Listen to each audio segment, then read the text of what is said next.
Assalamualaikum warahmatullahi wabarakatuh. Di video kali ini kami akan membahas tentang pertanggungjawaban lingkungan. Kami dari kelompok 6 yang beranggotakan Fadila Azmi Nifa, Mela Pertiwi, Nai Fadila, Tisa Oktania, dan Sri Wahyuni. Baiklah, saya akan membahas pertama tentang latar belakangnya pertanggungjawaban lingkungan. Awal keterlibatan perusahaan dalam tanggung jawab lingkungan membuntuti pergerakan lingkungan yang kuat dari tahun 1960-an.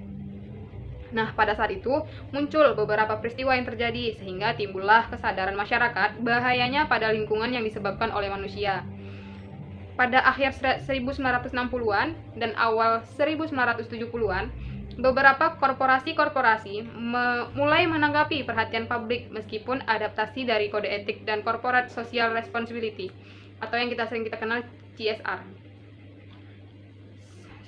Di antara itu seperti bencana lingkungan yang secara dramatis terus terjadi, kemudian kebakaran polutan di sungai di Cleveland dan Buffalo, kemudian anak-anak terkena racun di Love Canal, dan sebagainya. Nah, dari kejadian-kejadian yang saya sebutkan tadi, mulailah perusahaan itu bertanggung jawab atas dampak lingkungan dari tindakan mereka dalam sosial, politik, dan hukum.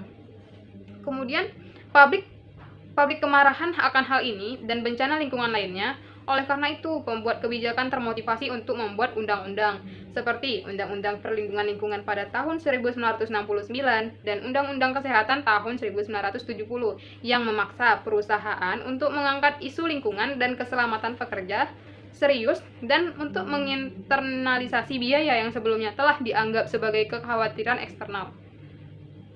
Banyak sih berbagai faktor memotivasi mengelilingi fokus lingkungan yang telah mengubah praktik bisnis pada saat sekarang ini.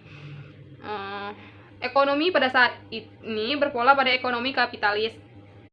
Ini berarti suatu sistem ekonomi didasarkan pada kekuatan pasar bebas. Nah, laba tinggi merupakan tujuan dari aktivitas ekonomi. Frans Magnus Susono menjelaskan bahwa tujuan produksi adalah laba perusahaan.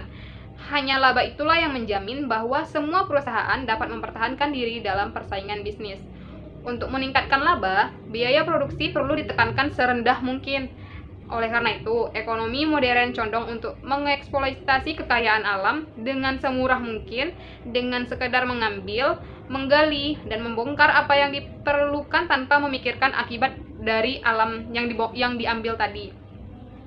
Dan tanpa usaha untuk memulihkan kembali keadaan semula. Begitu pula seperti asap, berbagai substansi kimia yang beracun, dan segala bentuk sampah lain dibuang dengan semurah mungkin. Jadi, kalau proses produksi dibiarkan menurut mekanisme ekonomisnya sendiri, alam dan lingkungan tempat hidup manusia akan semakin rusak. Makanya perlu ada pertanggungjawaban terhadap lingkungan, agar semua pihak sadar pada lingkungan. Kemudian kita masuk kepada poin yang kedua, yaitu tanggung jawab terhadap lingkungan. Inti etika dari lingkungan hidup ini yang baru adalah sikap tanggung jawab terhadapnya. Tanggung jawab itu memiliki dua acuan, yaitu yang pertama adalah keutuhan biosfer yang berarti campuran tangan manusia dengan alam yang memang harus berjalan terus, selalu dijalankan dalam tanggung jawab kelestarian semua proses kehidupan yang sedang berlangsung, terutama manusia yang pada akhirnya menjadi peka terhadap keseimbangan suatu ekosistem.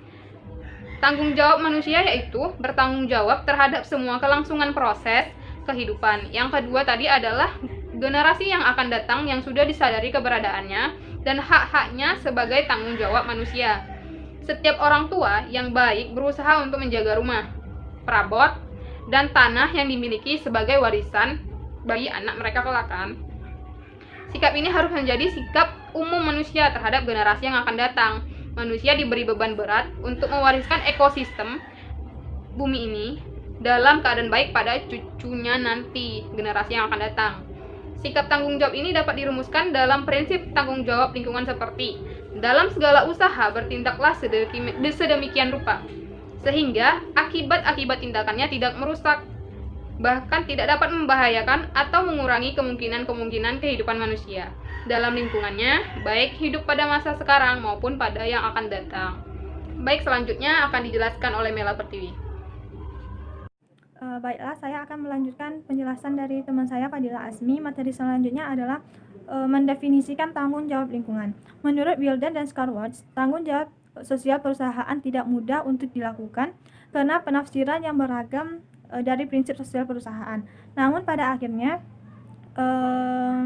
tanggung jawab sosial mengacu kepada lingkungan juga.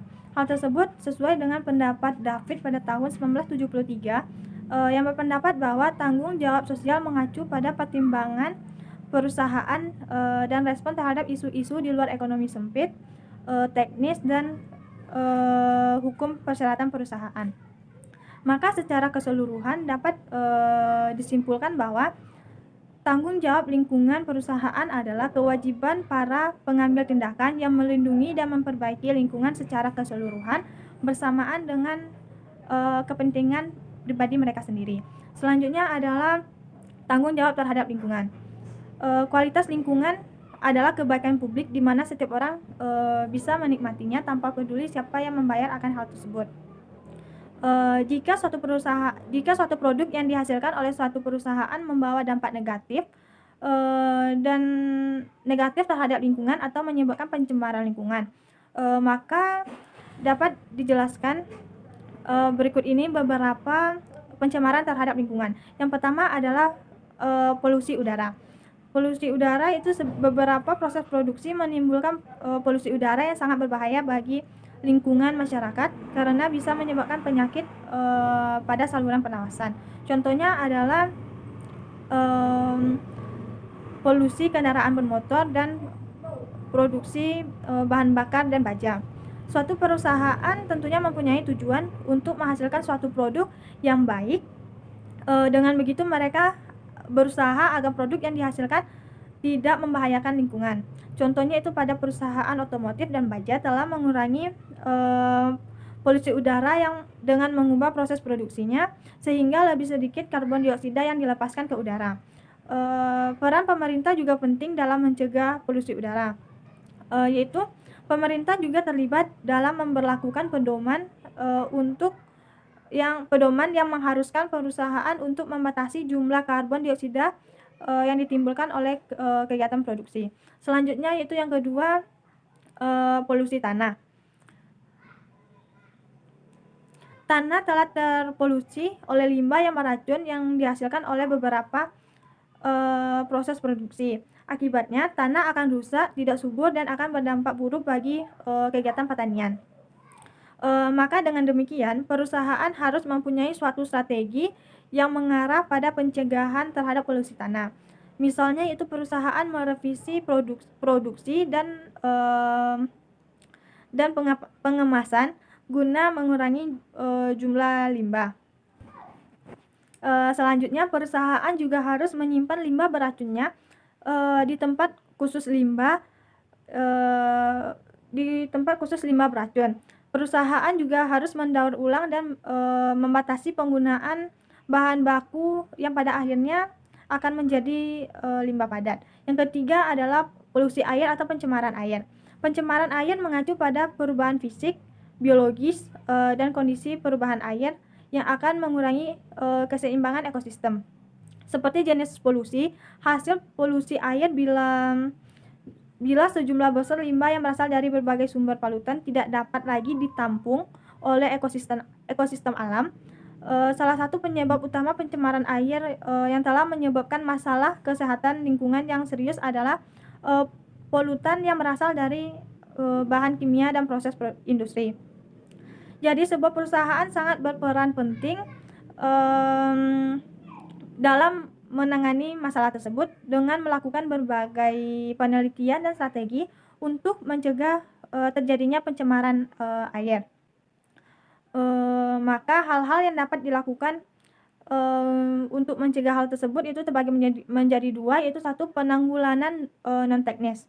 Penanggulangan non-teknis itu usaha untuk mengurangi pencemaran lingkungan dengan cara menciptakan perundang-undangan yang dapat merencanakan, mengatur, dan mengawasi segala macam bentuk kegiatan, industri, dan teknologi sehingga tidak terjadi pencemaran. Peraturan perundang-undangan ini hendaknya dapat memberikan gambaran secara jelas tentang kegiatan industri yang akan dilaksanakan. Misalnya itu AMDAL. AMDAL atau analisis dampak lingkungan itu selanjutnya peraturan dan pengawasan kegiatan serta penanaman perilaku disiplin. Yang kedua itu penanggulangan secara teknis. Penanggulangan secara teknis adalah bersumber kepada industri terhadap perlakuan pembuangannya. Misalnya dengan mengubah proses mengelola limbah atau menambah alat bantu yang dapat mengurangi pencemaran. Baiklah, saya akan melanjutkan presentasi tentang etika lingkungan hidup. Relevansi pemikiran untuk memberikan landasan filosofi yang lebih mahal dan cocok semakin diperlukan. Semuanya ini berfokus pada manusia sebagai peletak dasar bagi semua permasalahan, serta mencari kedudukan dalam seluruh keserasian alam yang menjadi lingkungan hidupnya. Oleh karenanya, suatu etika yang mampu memberikan penjelasan dan tanggung jawab rasional tentang nilai-nilai asas dan norma-norma moral bagi sikap dan perilaku manusia terhadap lingkungan akan sulit didapat tanpa melibatkan manusia. Masalah ekologi tidak cukup dihadapi dengan mengembangkan etika lingkungan hidup. Kalau sudah menyangkut kesejahteraan umum masyarakat, pemikiran etis saja tidak akan memperdaya tanpa didukung oleh peraturan hukum yang akan dapat menjamin pelaksanaan dan menindak pelanggarannya. Untuk itu, perlu diketahui berbagai teori yang membangun perkiraan tentang etika lingkungan hidup. Johann Galtung mengemukakan 3 teori etika serta menawarkan teori etika yang dapat menjadikan sebagai alternatif dengan kelebihannya, yaitu sebagai berikut. Yang pertama yaitu ada etika geosentris. Etika geosentris adalah etika yang berdasarkan ego atau diri.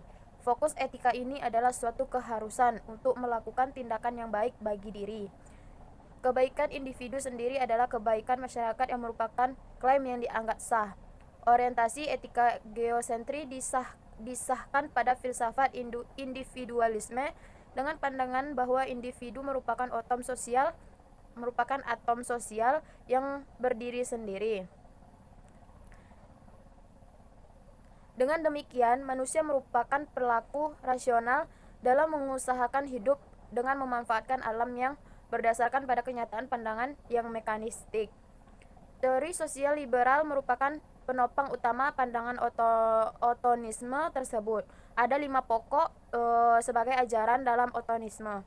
Yang pertama yaitu pengetahuan mekanistik mengasumsikan bahwa segala sesuatu terdiri bagian-bagian yang terpisah. Jika atom-atom merupakan komponen dari alam, maka manusia sebagai atom merupakan komponen real dari masyarakat.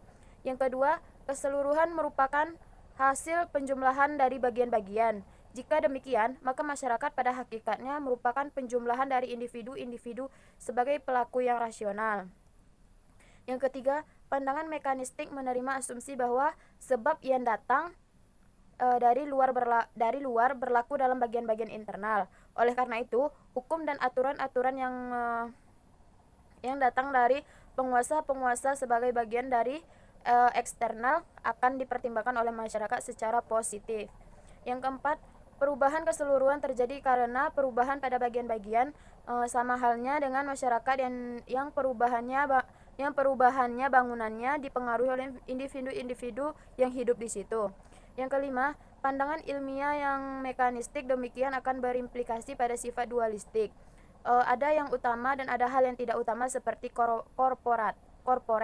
Artinya secara teoritis etika geosentri menempatkan individu manusia sebagai bagian pokok dalam membangun lingkungan sosial. Yang kedua yaitu ada etika homosentris. Etika homosentris bertolak belakang dengan etika geosentri. Dalam arti jika egosentri lebih menekankan pada individu, maka homosentri lebih menitik beratkan pada masyarakat. Model-model ini yang dijadikan dasar dalam kepentingan sosial dengan mempertimbangkan hubungan antara pelaku dengan lingkungan yang mampu melindungi sebagian besar hajat masyarakat. Sonny Keraf mensinyalisir adanya kesamaan antara etika egosentri, homosentri dan etika utilitarianisme. Ketiganya sama-sama mendasarkan diri pada tujuan. Penilaian baik atau buruk suatu tindakan tergantung pada tujuan dan akibat dari tindakan tersebut. Tujuan dan Tujuan dan akibat etika pada geosentrisme dialamatkan pada tujuan dan manfaat individu, sedangkan tujuan dan akibat dari etika homosentrisme diukur dengan sejauh mana tujuan dan akibat baik bagi sebanyak mungkin masyarakat yang dapat dicapai.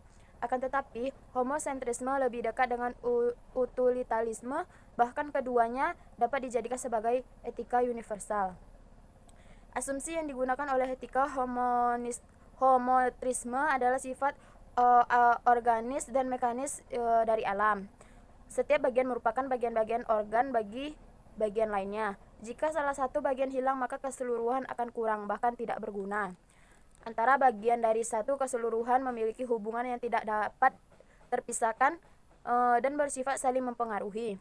Namun, menurut J. Sudrianto, dengan adanya pandangan demikian, sumber-sumber kekayaan alam dikuras dengan terus-menerus dengan dalil demi kepentingan masyarakat. Yang ketiga ada etika ekosentrisme. Etika ekosentrisme merupakan aliran etika yang ideal sebagai pendekatan dalam mengatasi krisis ekologi dewasa ini. Hal ini disebabkan karena etika ekosentrisme lebih berpihak pada lingkungan secara keseluruhan, baik biotik maupun abiotik. Hal ini berkepentingan dalam pelestarian lingkungan. Menurut etika ekosentrisme adalah tetap bertahannya secara yang hidup dan yang tidak hidup sebagai komponen ekosistem yang sehat. Benda-benda kosmis memiliki tanggung jawab moralnya tersendiri seperti halnya manusia. Sikap dan perilaku seseorang terhadap sesuatu sangat ditentukan oleh berbagai mana pandangan seseorang terhadap sesuatu. Hal itu berlaku untuk banyak hal, termasuk mengenai hubungan manusia dengan alam lingkungannya. Manusia memiliki pandangan tertentu terhadap alam. Pandangan tersebut dibahas menjadi tiga teori etika utama yang dikenal dengan shallow environmental ethics, intermediate environmental ethics, dan deep environmental ethics. Ketiga teori ini juga disebut dengan antroposentrisme, biosentrisme, dan ekosentrisme. Baiklah, selanjutnya akan dilanjutkan oleh teman saya, lebih kurang mohon maaf. Baiklah, saya akan melanjutkan materi selanjutnya, yaitu antroposentrisme. Berdasarkan kata antro, sama dengan manusia. Manusia adalah suatu pandangan yang menempatkan manusia sebagai pusat dari sistem alam semesta. Pandangan ini berisikan pemikiran bahwa segala kebijakan yang diambil mengenai lingkungan hidup harus dinilai berdasarkan manusia dan kepentingannya. Karena pusat pemikiran manusia adalah, maka kebijakan alam harus dihadapkan untuk mengabdi pada kepentingan manusia. Diunduh dari salah satu penyebab bagi terjadinya krisis lingkungan hidup, pandangan inilah yang menyebabkan manusia berani melakukan tindakan eksploitasi terhadap alam. Dengan menguras demi kepentingannya, walaupun banyak kritik yang dilontarkan, namun sebenarnya argumen yang ada di dalamnya sebagai landasan yang kuat bagi pengembangan sikap kepedulian terhadap alam. Selanjutnya, biosentris. Biosentris adalah suatu pandangan yang menempatkan alam sebagai yang mempunyai nilai dalam diri sendiri, lepas dari kepentingannya manusia. Dengan demikian, biosentris menolak teori antroposentris yang menyatakan bahwa manusia yang mempunyai nilai dalam dirinya sendiri. Teori biosentris berpandangan bahwa makhluk hidup bukan hanya manusia.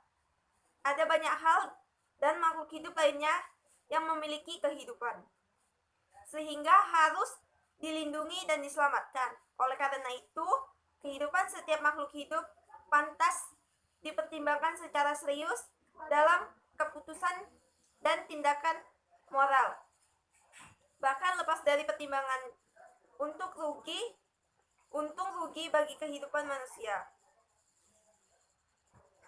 Biosentris menekankan kewajiban terhadap alam bersumber dari pertimbangan bahwa kehidupan adalah suatu yang bernilai, baik kehidupan manusia maupun spesies lain di muka bumi. Manusia dilihat sebagai salah satu bagian saja dari kehidupan yang ada di muka bumi dan bukan merupakan pusat dari alam semesta. Maka secara biologis, manusia tidak ada bedanya dengan makhluk lainnya.